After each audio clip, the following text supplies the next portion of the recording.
सबसे पहले शुरू कहाँ से, एनसीईआरटी पूरी की पूरी यहाँ पे कवर है। सबसे पहले अर्नेस्ट मेयर का हमको दिया गया है क्या जीवन परिचय। इन्होंने क्या किया था, 1904 से लेके 2000 तक जीवित रहे, यानी कि 100 साल जिए था भाई साहब। 100 साल जिए, अच्छा 100 साल जिए, इसका मतलब 100 महान वैज्ञानिकों में से एक है। इससे तुम क्या समझ रहे हो, 100 साल जिए ये। हाँ जी, 100 साल मतलब 100 महान वैज्ञानिकों में से एक वैज्ञानिक थे। कौन, अर्नेस्ट मेयर। इन्हें 20वीं सदी का डार्विन कहा जाता है। क्यों कहा जाता है, क्योंकि ये 2000 तक तो जिए थे, 1904 से 2000 तक। तो डार्विन ने जो जो कर्म किए थे, बहुत सारा हमको ज्ञान दिया था, उसी प्रकार का ज्ञान इसने भी दिया था। इसने, अर्नेस्ट मेयर ने। तो दैट्स इट, इसको बोल दिया हमने 20वीं सदी का डार्विन। डार्विन जी कोई दिक्कत नहीं, डार्विन हो या ना हो हमें कोई एतराज़ नहीं है। इसके बाद जैविक जाति की परिभाषा इसी ने दी थी। कौन सी जैविक जाति की परिभाषा, वर्तमान में जो स्वीकृत है ना, जैविक जाति, जैविक जाति, जैविक जाति जीवो की बायोलॉजिकल स्पीसीज कंसेप्ट के बारे में जो जैविक जाति के बारे में जो परिभाषा दी थी, वो इन्होंने दी थी कि ना, नहीं भाई, अर्नेस्ट मेयर ने। अर्नेस्ट मेयर 100 साल जिए थे, इसलिए इन्हें 100 महान वैज्ञानिकों में से एक, अब तक के 100 महान वैज्ञानिकों में से एक माना जाता है। किसको, अर्नेस्ट मेयर को। 20वीं सदी का डार्विन किसको कहा जाता है, अर्नेस्ट मेयर को। इन्होंने जैविक जाति की वर्तमान परिभाषा स्वीकृति दी। इन्हें 3 ताज मिले। कौन कौन से 3 ताज, Balzan prize, international prize for biology और क्राफूड प्राइज। बोल्जन प्राइज इनको 1983 में दिया गया। इंटरनेशनल प्राइज फॉर बायोलॉजी इसको 1998 में दिया गया। एंड कौन सा, क्राफूड प्राइज, ये 1999 में दिया गया। यहाँ पे 1 साल का अंतर है, यहाँ पे कुछ ज़्यादा अंतर है। वैसे ये सन कोई नहीं पूछने वाला। That's it. बोल्जन प्राइज किसको दिया गया था, अर्नेस्ट मेयर भाई साहब को। International prize for biology Ernest Mayr. Crafoord prize international prize for, नहीं, Crafoord prize international prize for biology and Balzan prize, ये तीनों के तीनों प्राइज किसको दिए, अर्नेस्ट मेयर को। 3 ताज जो बायोलॉजी के नाम पर मिले थे, जीव विज्ञान के 3 ताज किसको मिले थे, क्वेश्चन पूछा जा सकता है तो अर्नेस्ट मेयर को। That's it. ये क्वेश्चन आ चुके हैं। कौन कौन सा क्वेश्चन आ चुका है, एक तो आ गया है 20वीं सदी का डार्विन किसे कहते हैं, अर्नेस्ट मेयर को। 100 महान वैज्ञानिकों में से एक कौन है, अर्नेस्ट मेयर। इन्होंने जैविक जाति की वर्तमान स्वीकृत परिभाषा दी थी, इसने, अर्नेस्ट मेयर ने। ओके, तो अर्नेस्ट मेयर को निपटा चुके हैं। अब जीव जगत की विविधता के बारे में बात करेंगे। इसके diversity in living world. Living world, living world किसको कहते हैं, हमारे चैप्टर का नाम है लिविंग वर्ल्ड, जीव जगत। तो उसकी विविधता, डाइवर्सिटी, जीव विविधता, डाइवर्सिटी, किसको कहते हैं, पृथ्वी पर उपस्थित जीवों की संख्या। कितने जीव है, जीवों की संख्या और उनके प्रकार किस किस प्रकार, हाथी, लोमड़ी, गधा, ऊंट, कीट, बहुत सारे प्रकार के जीवों की संख्या तथा उनके प्रकार को जैव विविधता कहते हैं, डेवलपमेंट्स, बायोडाइवर्सिटी। एंड अब तक ज्ञात जीवों एवं ज्ञात तथा वर्णित जातियों की संख्या लगभग 1.7 मिलियन से लेके 1.8 मिलियन है। व्हाट इज दिस, 17 लाख से लेके 18 लाख। क्या कहना चाहते हो, इतना 1.7 मिलियन कह रहे थे तुम तो। 1.7 मिलियन का मतलब 17 लाख ही होता है लाड लो। 1.8 मिलियन का मतलब 18 लाख होता है। That's it. पृथ्वी पर उपस्थित जीवों की संख्या तथा उनके प्रकार को जैव विविधता कहते। कोई नहीं पूछेगा, नेट में आज तक आया नहीं है, लेकिन आ सकता है कि जीवों की संख्या तथा उनके प्रकार को जैव विविधता कहते हैं, बायोडाइवर्सिटी कहते हैं। अब तक ज्ञात तथा वर्णित जातियों की संख्या कितनी, अब तक वर्णित एवं ज्ञात जातियों की संख्या कितनी, ये क्वेश्चन 2 बार पूछे जाए, 2010 में और 21 में। अब आ सकता है भाई, 26-27 आ रहा है तो आ सकता है। अब तक ज्ञात तथा वर्णित जातियों की संख्या लगभग 1.7 मिलियन से लेकर 1.8 मिलियन। क्या बात है, 17 लाख से लेकर 18 लाख। दैट्स इट, बहुत ज़्यादा है। नाम पद्धति, क्या कहना चाहते हो भाई, आप शुरू करते। देखो, नाम पद्धति यानी नोमेनक्लेचर एवं उसके नियम। तो स्थानीय नाम होता है ना, जैसे तेरा नाम राहुल है, उसको अलग अलग जगह पर बदलते रहते हैं। तो जैसे टमाटर है, उसको पाकिस्तान वाले टमाटर बोलेंगे तो हम क्या करेंगे भाई साहब। ऐसे अलग अलग जगह अगर नाम बदल सकता है, इसलिए जीवों को एक मानक नाम दिया जाता है। मानक नाम देना पड़ेगा ताकि कुछ उल्टा सीधा ना हो, जिसे पूरे विश्व में एक ही नाम से जाना जा सके, जिसको नाम पद्धति कहते हैं। नाम देना यानी नाम पद्धति। Okay, nomenclature. नाम पद्धति तभी संभव है जब जीवों का वर्णन सही हो। वर्णन मतलब जैसे हमने देखा कि राहुल आ रहा है सामने से, तो राहुल कैसा है उसका वर्णन करेंगे। अच्छा, वर्णन किया, पास आया। फिर उसके नाक कैसी है, अच्छा लंबी, हाँ इसका वर्णन किया। फिर उसको पहचान दिया। तो अब इसको देखा, वर्णन किया उसके बारे में, फिर उसको पहचान लिया, तो इसको क्या कहेंगे, पहचान। इसको पहचान ही कहते, पहचान सके तो तभी नाम पद्धति तभी संभव है जब जीव का सही वर्णन हो और हम उसे पहचान सके, तो इसी को पहचान कहते हैं। जैसे क्योंकि वैज्ञानिक नामकरण के अंतर्गत जो कोड दिए गए पौधों के लिए ICBN, international code of botanical nomenclature. Botanical मतलब बॉटनी, और जूलॉजिकल नोमेनक्लेचर मीन्स जूलॉजी। तो जू के अंदर क्या आएंगे, प्राणी। तो international code of zoological nomenclature आ गया, तो दैट मीन आप सीधा समझ सकते हो कि जूलॉजिकल है। तो ऐसे पूछेगा कि international code of zoological nomenclature किसके लिए दिया गया, तो प्राणियों के लिए, अच्छा यानी जंतुओं के लिए। ICZN, जेड मतलब जूलॉजी, तो यही पूछेगा आपसे। और पौधों के लिए ICBN, international code of botanical nomenclature. Botanical nomenclature, why botanical, botanical means botany. Botany का मतलब होता है, बोटनी का मतलब पौधे। बॉटनी होती है ना, सब्जेक्ट है, बॉटनी और जूलॉजी अपनी बायोलॉजी के दो है, तो बॉटनी का मतलब पौधों के बारे में बताया गया है, तो ICBN होगा वहाँ पे, ठीक है। ICBN पौधों के लिए, बी आ गया पौधों के लिए, जेड आ गया प्राणियों के लिए। आप ये तो समझ जाओगे, international code of zoological nomenclature, international code of botanical nomenclature 2013 और 22, और ये 2011 में आ चुका है। That's it. अब हम शुरू करने जा रहे हैं द्विनाम पद्धति। द्विपदनाम पद्धति किसे कहते हैं, द्विपदनाम पद्धति। अच्छा, द्विपदनाम पद्धति के अंतर्गत इसको किसने सुझाया था, सबसे पहले ये क्वेश्चन 2016 में आया नीट में, 2019 में और 2020 में बहुत ज़्यादा बार क्वेश्चन पूछ चुका है कि द्विपदनाम पद्धति को किसने सुझाया था, इस प्रणाली को, तो कैरोलस लिनियस ने। इसमें होता क्या है, इसमें दो घटक होते हैं, कौन कौन से, प्रत्येक वैज्ञानिक नाम के दो घटक होते हैं। मतलब क्या कहना चाहता है ये द्विपदनाम पद्धति, मतलब दो पद, समझ रहे हो, द्विपद मीन्स दो पद, और नाम, द्विपद नाम, द्वि मीन्स दो, पद मीन्स पद, और नाम मीन्स नाम, समझ रहे हो। दो पद होंगे मतलब कोई नाम होगा, उसके दो पद होंगे। जैसे कैसे बताया जाए, देखो जैसे यहाँ पे है मेंजीफेरा इंडिका, ये किसका नाम है बताइए तुमको, आम का नाम है, वैज्ञानिक नाम है इसका। तो यही बात बताई जा रही है यहाँ पे कि प्रत्येक वैज्ञानिक नाम के दो घटक होते हैं। अच्छा, तो इसको कैरोलस लिनियस ने ही सुझाया था, द्विपदनाम पद्धति को कैरोलस लिनियस ने सुझाया। यह क्वेश्चन बहुत बार आ चुका है। और प्रत्येक वैज्ञानिक नाम के दो घटक होते, कौन कौन से दो घटक, द्विपद मीन्स दो पद होंगे, कौन कौन से दो पद होंगे, एक तो होगा वंश नाम और दूसरा होगा जाति संकेत पद। अब वंश नाम कौन सा है, वंश नाम और जाति संकेत पद। वंश नाम मतलब मेंजीफेरा, ये वंश नाम है किसका, आम का। वंश नाम क्या है भाई, अपने भी वंश होते हैं, इंसान है, इंसान के बहुत सारे वंश होते हैं। तुम पटेल वंश नहीं, वो जाति है, लेकिन उसके आगे भी सिसोदिया वंश वगैरह वगैरह जीके में पढ़ा होगा कभी, तो वही है कि वंश नाम मेंजीफेरा है इसका। ये मेंजीफेरा वंश के अंतर्गत आता है। और इसकी जाति क्या है, जाति इंडिका है, किसकी, आम की। आम का वैज्ञानिक नाम मेंजीफेरा इंडिका है। अच्छा, और यहाँ पे यही बताया गया है कि वंश मेंजीफेरा वंश है और इंडिका जाति है। तो सबसे पहले क्या करेंगे, मेंजीफेरा वंश है तो वंश को सबसे पहले लिखेंगे, इसके बाद जाति संकेत पद को लिखेंगे। तो इसका आम का क्या नाम है, मेंजीफेरा इंडिका। तो मेंजीफेरा को आगे लिखेंगे, जाति संकेत पद को पीछे लिखेंगे। दैट्स मेंजीफेरा इंडिका, मैंगो आम का नाम है। ओके, और अब ये बात खत्म होगी कि द्विपदनाम पद्धति को कैरोलस लिनियस ने सुझाया था।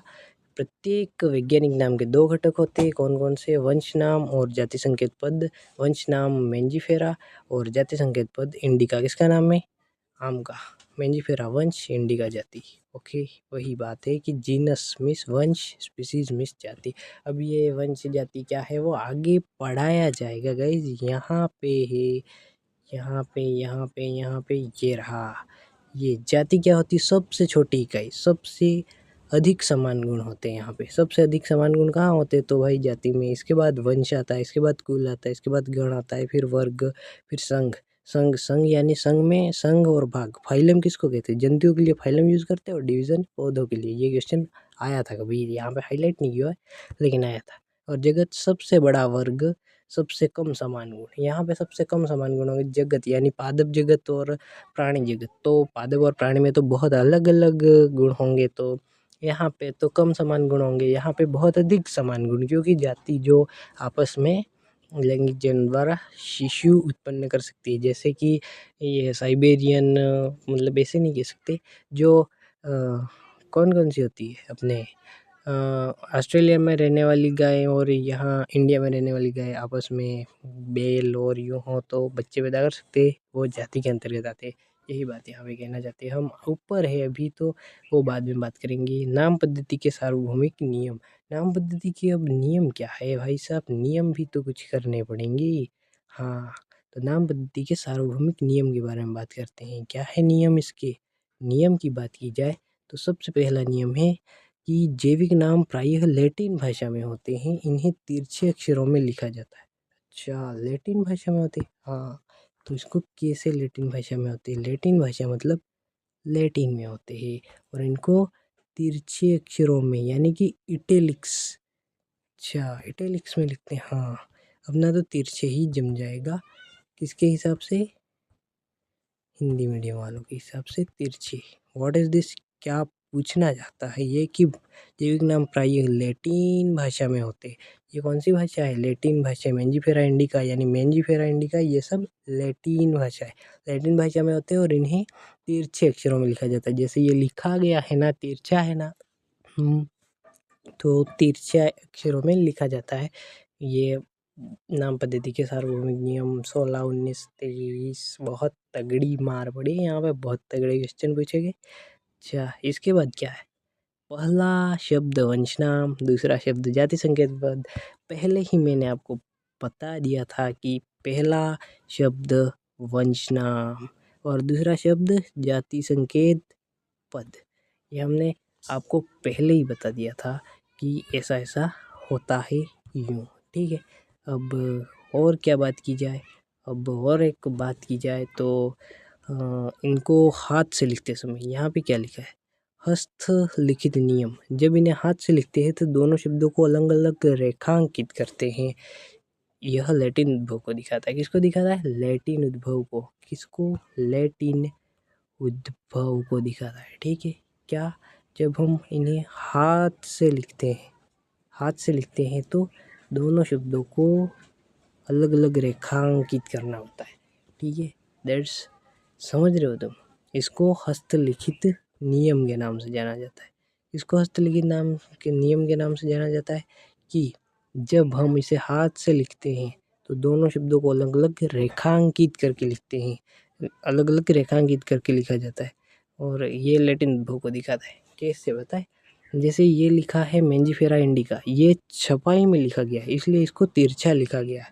लैटिन भाषा में ही है लेकिन तिरछा लिखा गया है। अगर इसको हाथ से लिखते, अगर हाथ से लिखा हुआ होता तो दोनों शब्दों के नीचे ऐसे लाइन नीचे खींच देनी होती, क्योंकि वो टेढ़ा वेढ़ा, क्योंकि सबकी राइटिंग ऐसी होती तो पता नहीं चलता ना, इसीलिए हाथ से लिखते समय दोनों शब्दों को अलग अलग रेखांकित ऐसे नीचे लाइनें खींच देते, ठीक है।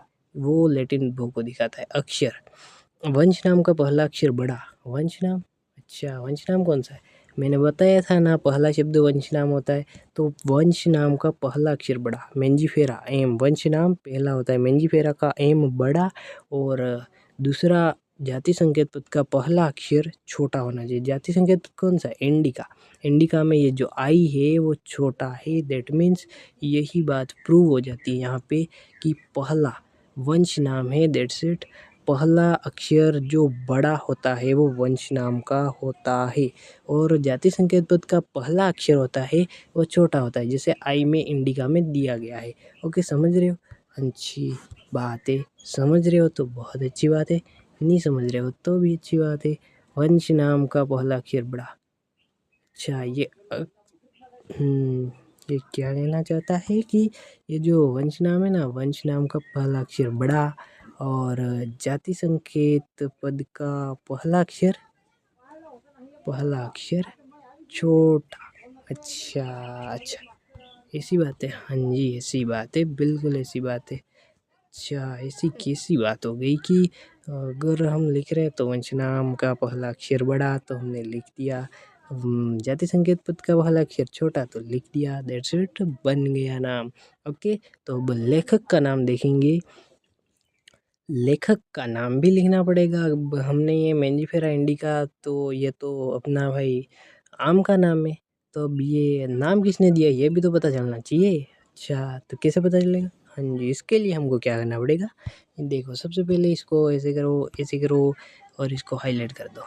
लेखक के नाम जाति संकेत पद के अंत में लेखक का नाम संक्षेप में लिखा जाता है। किसके? जाति संकेत पद के अंत में लेखक का नाम संक्षेप में लिखा जाता है। हाँ जी, मेंजिफेरा इंडिका लीन, इसको हाईलाइट कर दिया जाए क्या? अच्छा, कर ही देते हम। देखो ये है मेंजिफेरा इंडिका लीन। अब लीन का मतलब क्या था पता है? लीन का मतलब लीनियस था यहाँ पे। हाँ जी, अब थोड़ा सा समझ लेते हैं कि बात क्या है।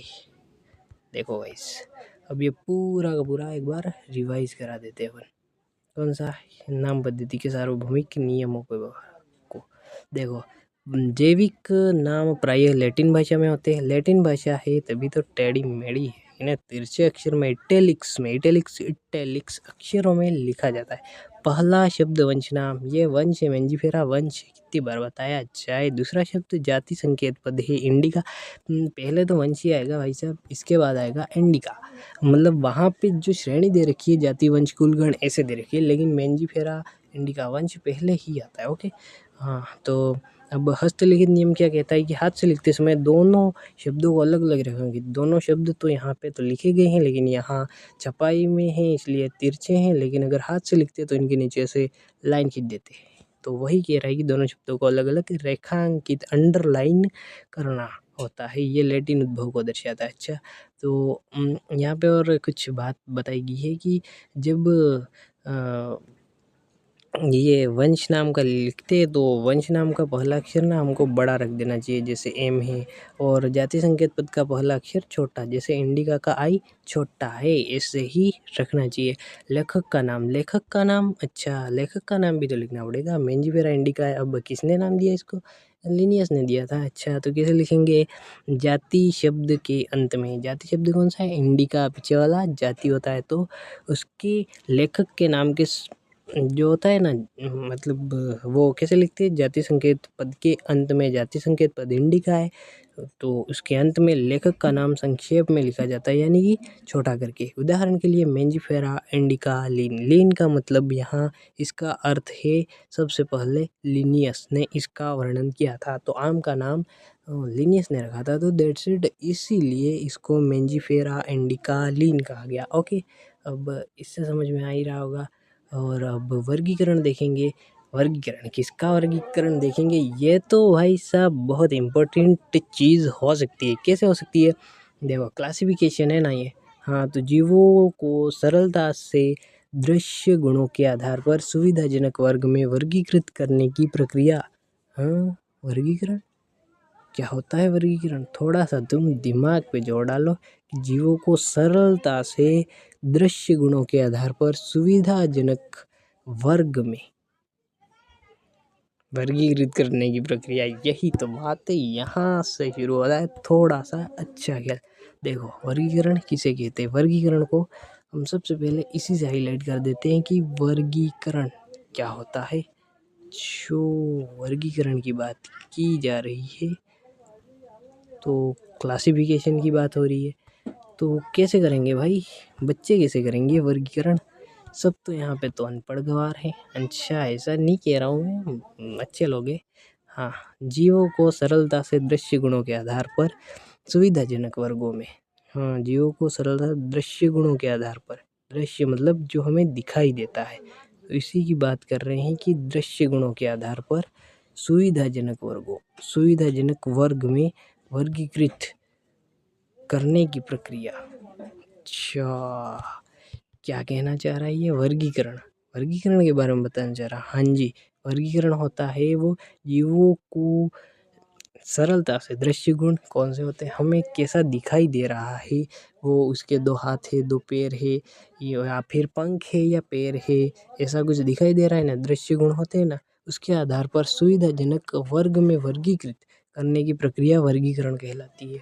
अच्छा, तो अब जैसे कि हमको पंख दिखाई दे रहे हैं तो इनको कहाँ डालेंगे, हम इसको पीसीज में डाल देंगे। और भाई कोई रेंग रहा है तो उसको हम कहाँ डालेंगे, सरीसृप में डालेंगे। वही तो वर्गीकरण होता है, जीवों को सरलता से दृश्य गुणों के आधार पर सुविधाजनक वर्गों में वर्गीकृत करने की प्रक्रिया को वर्गीकरण कहते हैं। इन सुविधाजनक वर्गों की वैज्ञानिक शब्दावली टैक्सा है। टैक्सा किसको कहते हैं, ये क्वेश्चन बार बार दिमाग खराब कर देगा तुम्हारा, तो टैक्सा के बारे में थोड़ा सा जान लेना चाहिए। अच्छा, तो क्या होता है सुविधाजनक वर्गों की वैज्ञानिक शब्दावली, ये तो नॉर्मल है, टैक्सा कुछ नहीं होता, किसी को भी हम टैक्सा बोल सकते हैं। दैट मीन किसको बोल सकते हैं, बात ऐसी है कि सुविधाजनक वर्ग होते हैं ना, जैसे टैक्सा क्या है, कुत्ता, तो कुत्ता क्या है, एक टैक्सा है, स्तनधारी टैक्सा, पौधे टैक्सा, गेहूँ टैक्सा, सभी टैक्सा है। कैसे, ये तो सुविधाजनक वर्गों की वैज्ञानिक शब्दावली है। जैसे कि हम कह सकते हैं कि जाति क्या है, तो जाति को भी टैक्सा, मतलब ये एक शब्द है। टैक्सा मीन्स जहाँ पे कोई चीज़ है, हमने बोल दिया कि उभयचर है, यानी कि उभयचर मतलब ज़मीन और जल दोनों में रहने वाले, तो ये भी एक टैक्सा है। कुत्ता, बहुत सारे कुत्ते हैं, मतलब एक कुत्ता है तो वो टैक्सा है। और स्तनधारी के पौधे, गेहूँ, टैक्सा एक ऐसा शब्द है जो किसी के भी लिए भी उपयुक्त हो सकता है। तो ये सुविधाजनक वर्गों की वैज्ञानिक शब्दावली है। यही क्वेश्चन आ सकता है कि क्या है सुविधाजनक वर्गों की वैज्ञानिक शब्दावली। अच्छा, थे कि सुविधाजनक वर्गों की वैज्ञानिक शब्दावली है। सुविधाजनक वर्ग कौन कौन से, जैसे मैं बता दूं कि सरीसृप है, कोई भी मोनेरा जगत, कोई भी, जैसे कि जीवाणु है तो उसको भी किसी टैक्सा में रखा गया है। जीवाणु किस में रखा गया है, तो मोनेरा में, तो वो भी एक टैक्सा है। जीवाणु क्या है, टैक्सा है।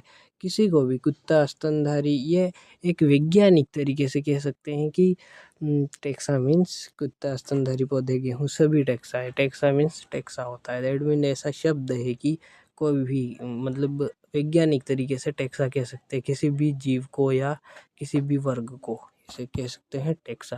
दैट मीन्स अब कहाँ से बात शुरू की जाए कि वर्गीकी किसे कहते हैं, टैक्सोनॉमी की आधुनिक वर्गीकरण। जीवों को कहाँ डाला जाए, ये जीव है, कोई उड़ रहा है, किसी के पंख है, कोई तो सांस भी नहीं ले पा रहा है, मतलब जैसे कोई जीवाणु है, पौधे, पेड़ पौधे, और कोई वायरस है जिनके पास तो कोशिका ही नहीं है, ऐसी ऐसी चीज़ें होती है। तो आधुनिक वर्गीकरण के आधार पर इनको अलग अलग समूह में बांटा गया, जैसे Monera, protista, fungi, Plantae, animalia. जिसके पास कोशिका भित्ति है वो प्लांटी में आ गए। दैट मीन्स जिनके पास कोशिका भित्ति नहीं है वो आ गए अपने जंतुओं में।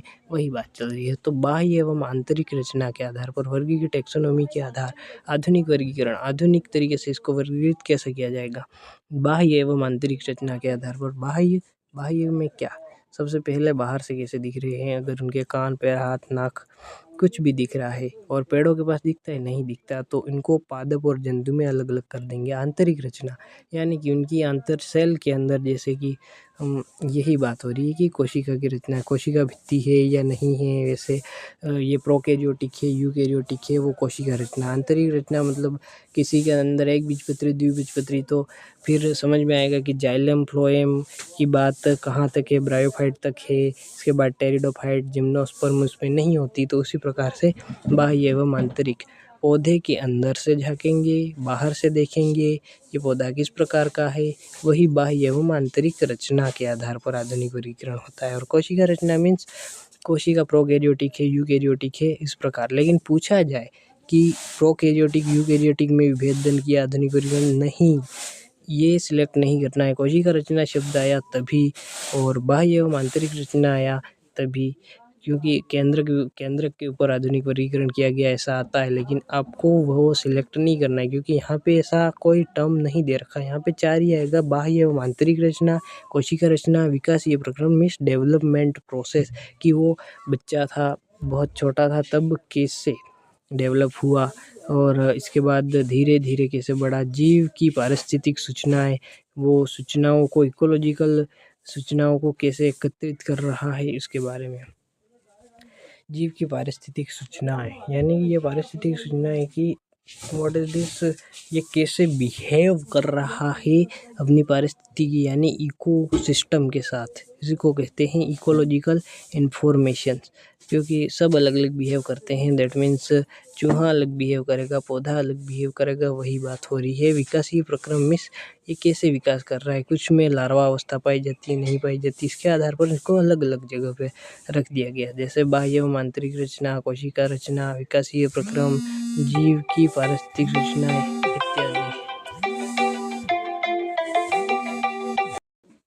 कल हमने क्या क्या देखा, बहुत सारी चीज़ें हमने कल देख ली थी। क्या क्या कवर किया था हमने कल? कवर किया था वैज्ञानिक का अर्नस्ट के बारे में बात की थी, जीव जगत में विविधता के बारे में बात की थी, द्विपद नाम पद्धति हो चुकी थी, नाम पद्धति के सार्वभौमिक नियम भी हो चुके थे, वर्गीकरण एवं वर्गी की क्लासिफिकेशन एंड टेक्सोनॉमी भी कंप्लीट हो चुका था। और ये वर्गी की टेक्सोनॉमी के आधार, आधुनिक वर्गीकरण के आधार पर बाह्य एवं आंतरिक रचना, कोशिका रचना, विकासीय प्रक्रम और जीव की पारिस्थितिक सूचना के आधार पर इनका वर्गीकरण किया गया था। आज हम बात करेंगे वर्गीकी की मूलभूत इकाई के बारे में। व्हाट इज दिस, ये क्या होता है, वर्गीकी की मूलभूत इकाई क्या है? विशेषीकरण, कैरेक्टराइजेशन, ये क्या होता है? किसी भी, मतलब हमने देखा कि सामने से कोई चीज़ है, जैसे कि कीट है, तो कीट है तो हमको पता चला कि ये कीट है। अब कीट के बाद पता चलेगा कि सबसे पहले तो देखेंगे कीट है या जीवाणु है या फिर कोई स्तनधारी है। इसके बाद पहचान करेंगे मतलब पहचान मतलब कीट है वो विशेषीकरण में आता है, और कीट है वो जैसे कि उसको क्या कहते हैं, बिच्छू है, उसको पहचान कहते हैं। विशेषीकरण में कीट है और पहचान में आ गया बिच्छू। और बिच्छू के बाद वर्गीकरण करेंगे कि अब इस बिच्छू को डालेंगे किसमें, तो जिसकी जाति क्या हो जाएगी और जाति और वंश क्या होगा, उसको वर्गीकरण कहते हैं। जैसे इसको कौन से आर्थ्रोपोडा संघ में डाला गया, इसको वर्गीकरण कहते हैं। और नाम पद्धति यानी इसको क्या नाम दिया जाए। जैसे मेंजीफेरा इंडिका आम का नाम है, तो इसको नाम पद्धति आपने ऊपर पढ़ ही लिया है, मेंजीफेरा इंडिका, उसी तरह से नाम देंगे। सबसे पहले तो डिफाइन करेंगे विशेषीकरण क्या है। विशेषीकरण कैरेक्टराइजेशन, उसका कैरेक्टर क्या है, ये पादप है, कौन, मेंजीफेरा इंडिका यानी आम। उसके बाद पहचान करेंगे, अच्छा ये पादप है और फल भी है, अच्छा तो इसका मतलब ये तो कुछ होगा, अच्छा पादप में ही आएगा क्योंकि एनिमल तो हो नहीं सकता। ये विशेषीकरण हो गया। पहचान मतलब ये आम है, ये पता चल गया। और वर्गीकरण, आम है तो इसको कहाँ रखा जाए, एक बीजपत्री या द्विबीजपत्री। अंदर देखेंगे तो ये अगर एक बीजपत्री मिला तो आवृत बीजी है शायद, तो फिर इसको फिर आवृत बीजी में डाल देंगे यानी कि एंजियोस्पर्म में, और फिर उसका नाम रख दिया मेंजीफेरा इंडिका। यही वर्गीकीय के पद होते हैं। मूलभूत प्रक्रम, स्टेप्स ऑफ टेक्सोनॉमी, ये 4 पद होते हैं। अब वर्गीकरण पद्धति, व्हाट इज दिस, वर्गीकरण की पद्धति यानी कि सिस्टमेटिक्स। इस ये क्या होता है सिस्टमेटिक, हैं कि सिस्टमेटिक शब्द लैटिन शब्द सिस्टेमा से लिया गया है। किससे लिया गया है? सिस्टमेटिक्स, सिस्टेमा से। एक जैसे लग रहे हैं, मतलब याद हो जाएगा। लैटिन शब्द, यहाँ पे याद रखना, लैटिन शब्द से सिस्टमेटिक्स लिया गया है। और जिसका अर्थ क्या होता है, जीवों की नियमित व्यवस्था। सिस्टमेटिक, सब सिस्टम का मतलब तो तुम समझते हो, जीवों की नियमित व्यवस्था। सिस्टम भाई साहब, कोई सी भी नियमित व्यवस्था होती है तो इसको सिस्टमेटिक्स कहा जाता है। What is this systematics. अब लिनियस की पुस्तक का नाम, ये क्वेश्चन 2014 में आ चुका है, तो याद रखना कि लिनियस की पुस्तक का नाम कुछ इतना अतरंगी नहीं था भाई साहब, नॉर्मल था। सिस्टेमा नेचुरी। व्हाट इज दिस सिस्टेमा नेचुरी के बारे में क्या बात है कि ये सिस्टेमा नेचुरी था, याद करने वाली चीज़ है सिस्टेमा नेचुरी। लिनियस ने एक पुस्तक लिखी थी जिसका नाम सिस्टेमा नेचर, वैसे नेचुरी कहते हैं लेकिन यहाँ नेचर लिखा हुआ है, सिस्टेमा नेचर भी कह सकते हैं। लिनियस की पुस्तक का नाम है। और लिनियस कौन है? द्विपद नाम पद्धति जिसने दी थी वही है लिनियस चाचा, जिन्होंने सिस्टेमा नेचरी अपनी बुक लिखी, जिसके अंतर्गत ही ये अपने ये पादप जगत, प्राणी जगत दे रखा था। सिस्टमेटिक्स में जीवों की विकासीय संबंधों का भी ध्यान रखा जाता है, ये इम्पोर्टेंट पॉइंट है और ये क्वेश्चन बार बार आ चुका है। इसमें विकासीय संबंध यानी इवोल्यूशनरी रिलेशनशिप्स के बारे में भी ध्यान दिया गया है। What is this evolutionary relationship, ये क्या होता है, यानी कि विकास कैसे कर रहा है लार्वा अवस्था वगैरह इनकी अंदर पाई जाती है। पृष्ठरज्जु यानी कि पीछे ये जो अपने क्या होती है, पीछे रीढ़ की हड्डी है, वो किसमें बनती है? वो किसमें बनती है भाई? वो वर्टिब्रेट्स में ही बनती है, कुछ लोगों में ऐसे नहीं होती। इसी प्रकार का जो विकास का संबंध है उसका भी ध्यान रखा जाता है वर्गीकरण के अंतर्गत, जैसे कॉर्डेट्स, नॉन कॉर्डेट्स, वर्टिब्रेट्स। और ये क्वेश्चन कब कब आ चुका है आप खुद देख सकते हो, 2020 और 2023 में आ चुका है। अब वर्गीकरण वर्ग की बात की जाए, टेक्सोनॉमी के कैटेगरीज की बात करते हैं, तो वर्गीकरण एक सोपान प्रक्रम नहीं बल्कि एक पदानुक्रम प्रक्रम है। तो ये क्वेश्चन भी बार बार आ चुका है, लेकिन थोड़ा पुराना है। ये सोपान प्रक्रम नहीं है, ये एक पदानुक्रम प्रक्रम है। इसको याद रखना ही पड़ेगा बिकॉज ऑफ ये बार बार पूछा जा चुका है पहले के ज़माने में। अभी आ सकता है क्योंकि बहुत ज़्यादा समय हो चुका है कि ये क्वेश्चन नहीं आया है कि वर्गीकरण एकल सोपान प्रक्रम नहीं है। मतलब एकल सोपान प्रक्रम नहीं है, ये तो पदानुक्रम, जाति, वंश, कुल, गण, जाति, ऐसे बहुत लंबे समय तक बहुत सारी वीडियो में टेक्सास में बटा हुआ है। तो इसको एक पदानुक्रम प्रक्रम बोलेंगे। तो वर्गीकरण एकल सोपान प्रक्रम नहीं है, मतलब बहुत सारी जातियाँ नहीं, जातियों के बाद फिर वंश आएगा, कुल, गण, बहुत कुछ आता है, तो वह पदानुक्रम हेरिज प्रक्रम है। प्रत्येक स्तर वर्गीकरण की इकाई है जिसे पद वर्ग कहते हैं। प्रत्येक स्तर कौन कौन से? जाति, वंश, कुल, गण, वर्ग, संघ, जगत। प्रत्येक स्तर वर्गीकरण की इकाई है, यह सब इकाई है जिसको टेक्सा भी कह सकते हैं, जिसको वर्ग क्या टेक्सोन कहते हैं। अब टेक्सोन क्या है और टेक्सा क्या है? तो टेक्सोन मतलब ये बहुवचन कहा गया है, वर्गक, पद। टेक्सा एक चीज़ को कहते हैं, जाति एक टेक्सा है, वंश एक टेक्सा है, लेकिन टेक्सोन क्यों कहते हैं कि बहुत सारी जातियाँ इसको टेक्सोन कहता है। तो यानी प्रत्येक स्तर पर वर्गीकरण की इकाई है, प्रत्येक स्तर पर ये स्तर है, इन पर वर्गीकरण की इकाई है जिसे पद या वर्ग कहते हैं। जातियाँ, वंश, कुल ऐसे कहते हैं, तो बहुत सारी जातियाँ, तो उसको टेक्सोन शब्द ऐसे कह दिया गया है। What is this taxon? तो प्रत्येक स्तर पर वर्गीकरण की एक इकाई है जिसे वर्ग कहते हैं। प्रत्येक स्तर पर जिसे वर्ग कहते हैं, प्रत्येक स्तर पर वर्गीकरण की इकाई है जिसे पद या टेक्सोन या वर्ग कहते हैं। अच्छा,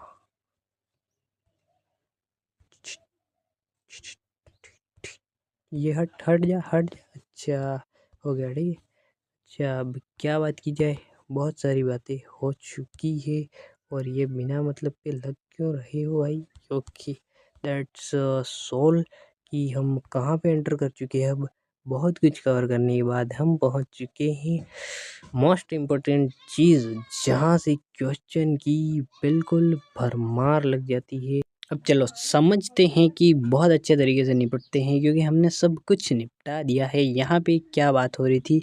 वर्गीकरण यहाँ फिर से रिवाइज करते हैं कि वर्गी के मूलभूत प्रक्रम विशेषीकरण यानी हमने देखा कि यहाँ पे कोई कीट जा रहा है। अब कीट क्या है भाई साहब? कीट तो यहाँ पे केकड़ा है। What is this? केकड़ा। अच्छा, अब केकड़े को कहाँ डाले? अर्थोपोडा में डाल दिया। अब अर्थोपोडा में डाला तो इसकी नाम पद्धति, नाम भी रख दो जाति और वंश देख के। अच्छा, तो हमने नाम भी रख दिया, तो इसको नाम पद्धति। वर्गी के मूल प्रक्रम 4 होते हैं। वर्गीकरण पद्धति सिस्टमैटिक्स। ये सिस्टमैटिक शब्द कहाँ से आया? तो सिस्टेमा से आया। ये लैटिन शब्द है, लैटिन शब्द सिस्टेमा है, जहाँ से सिस्टमैटिक्स आया है, जिसका अर्थ है जीवों की नियमित व्यवस्था। अच्छा, जीवों को नियमित व्यवस्थित करना, जिसको सिस्टमैटिक्स कहते हैं। हाँ, सिस्टम जमाना बोलते हैं ना बिजनेस में, उसी तरीके से सिस्टेमा से सिस्टमैटिक्स आया है, जिसका अर्थ तो जीवों की नियमित व्यवस्था है। तो हमने व्यवस्था कर दी है इनको ऊपर ले जाने की। अच्छा, कोई दिक्कत नहीं। लिनियस की पुस्तक का नाम क्या है? लिनियस की पुस्तक का नाम सिस्टेमा नेचर है। What is this Systema Naturae? ये बुक का नाम है भाई, इसमें कहने की क्या बात है। 2014 में क्वेश्चन आ चुका है। सिस्टमैटिक्स में जीवों के विकासीय संबंधों का विकासीय संबंध। अच्छा, हाँ, हमारे पास रीढ़ की हड्डी है, कुछ कुछ कुछ कौन से कॉर्डेट्स के अंदर नहीं होती, तो फिर उनको थोड़ा सा अलग अलग रख देना पड़ता है। वर्टिब्रेट्स में हम आते हैं, बाकी वगैरह वगैरह बदल जाते हैं। तो उसी तरीके से विकासीय संबंधों को भी रखा जाना चाहिए जी। और वर्गी की संवर्ग टेक्सोनोमिक कैटेगरीज किसको कहते हैं? टेक्सोनोमिक कैटेगरीज किसको कहते हैं? अच्छा, वर्गीकरण एक सोपान प्रक्रम नहीं है, ये बात है कि वर्गीकरण एक सोपान प्रक्रम नहीं है भाई साहब। एकल सोपान कहाँ है भाई साहब, बहुत सारे जाति वंश कुल गण जाति बहुत सी चीज़ें हैं, तो एकल सोपान प्रक्रम तो नहीं है, यह पदानुक्रम है। बहुत सारे पद है भाई साहब, जाति वंश कुल गण संघ बहुत सारे पद है, तो इसको पदानुक्रम प्रक्रम बोलेंगे। प्रत्येक स्तर वर्गीकरण की इकाई है जिसे वर्ग कहते हैं। क्या कहते हैं? वर्गक। ये सब वर्गक है ब्रो। और यहाँ पे टेक्सोन पद वर्ग, तो फिर टेक्सा क्या है? यहाँ टेक्सोन लिखा है तो दोनों अलग है भाई। टेक्सोन का मतलब होता है जाति, एक जाति को बोलेंगे टेक्सा। और बहुत सारी जातियाँ होगी तो टेक्सोन, ये बहुवचन है, बस इतना फर्क है। वर्गीकरण की इकाई क्या है? टेक्सा और टेक्सोन। तो टेक्सा ही वर्गीकरण की इकाई है और टेक्सोन वही चीज़ होती है, दैट्स ये बहुवचन है। व्हाट इज बहुवचन का मतलब समझ रहे हो? एक वचन बहुवचन वो वाला बहुवचन है, ठीक है। वर्गक या टेक्सोन वो टेक्सा का ही रूप है। तो वर्गीकरण की इकाई अगर वर्गक ना दे या टेक्सोन ना दे तो टेक्सा कर सकती हो। आरोही क्रम में वर्गीकी पदानुक्रम टेक्सोनोमी के हेरिची ऑफ फ्लो चार्ट में अच्छा बताते हैं। आरोही क्रम लिखा है यानी कि नीचे से ऊपर जाने पर, यानी कि जाति सबसे छोटी इकाई होती है। हाँ, तो नीचे से ऊपर यानी ये नीचे है, पता है यहाँ ऊपर ये होता है, मैंने यहाँ पे लिख दिया है नीचे और ये ऊपर। ऊपर जगत आता है, तो जगत सबसे बड़ा वर्ग है, सबसे कम समान गुण, यानी कि जगत तो दो ही होते हैं, कौन से? पादप जगत और जंतु जगत। अच्छा, तो पादप जगत होता है और जंतु जगत होता है ना, तो सबसे कम समान गुणी होंगे। पादप और जंतु बहुत अलग होते हैं। अच्छा, तो वही जगत की बात हो रही है कि सबसे कम समान गुण। और जाति, जाति सबसे छोटी इकाई है। जैसे आम, आम है तो जैसे कि यहाँ ऑस्ट्रेलिया का आम और इंडिया का आम सबसे अधिक समान गुण होंगे, क्योंकि आम ही है और यहाँ पे पेड़ पौधे और जीव हम बहुत ज़्यादा। जगत में तो असमानताएं हो जाएगी, तो सबसे कम समान गुण जगत में, सबसे अधिक समान गुण जाति में।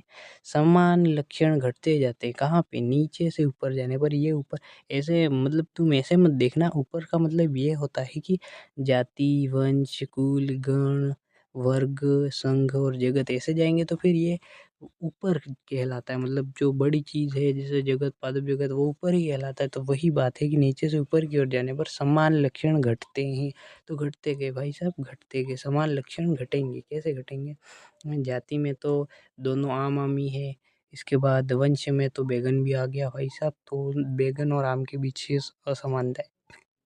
कुल में और भी कुछ आ गया, जैसे बहुत छोटी चीज़ छोटा फल आ गया, या फिर जैसे और गण के अंतर्गत तो फिर गेहूँ और ये फल वल थोड़ा सा पास आ गए, और फिर वर्ग में और पास आ गए, संघ में और पास। तो इसका मतलब यहाँ पे जाति में समानताएं ज़्यादा थी, समान लक्षण ऊपर जाने पर समान लक्षण घट जाते। अच्छा, तो इसको आरोही क्रम में ऐसे ही कह सकते हैं। अगर अवरोही लिखा आ गया तो ऊपर से ऊपर यानी यहाँ से नीचे जाने पर इससे थोड़ा उल्टा हो जाएगा, ठीक है। नीचे से ऊपर यानी जाति से जगत की ओर जाने पर समान लक्षण घटते हैं, क्योंकि यहाँ पे घटेंगे ना, सबसे कम समान गुण होते और यहाँ पे सबसे अधिक समान गुण जाति में। ओके।